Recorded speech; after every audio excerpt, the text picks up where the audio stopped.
In 2007, the headlines screamed of the abuse of children in communities in the Northern Territory. The then Howard government called an emergency and called in the army. It became known as the Intervention. To so many people in Australia, this is history.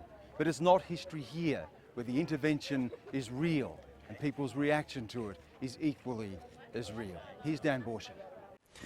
Indigenous leaders say they felt like aliens on their own land when the federal government sent in the troops to implement the intervention.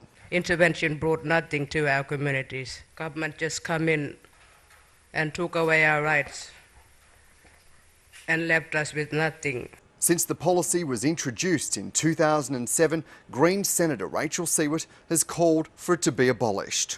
I will never forget sitting there with those women, seeing the tears rolling down their faces about what was coming at them in terms of the intervention. And the things that they told me then about what it would mean are exactly what happened.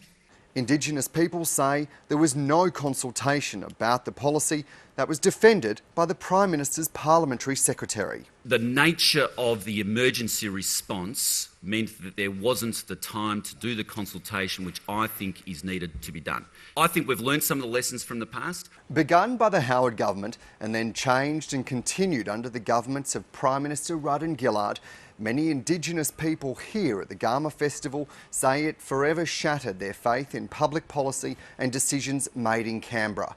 The treatment of Adam Goodes and Andrew Bolt's calls that the stolen generation was a myth, angering the first Indigenous woman in the Senate. This country has a problem with the truth of Aboriginal people. And every time we come out and tell our story, it's like, shut the book, we don't want to deal with it.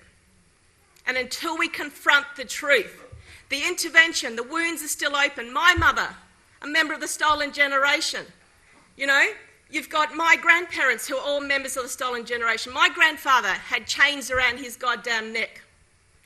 That is the truth of this country. While some of the debates happening here at the Garma Festival, there's still to be a serious conversation about constitutional recognition and the road ahead. Dan Borshak, Sky News, Gulkala.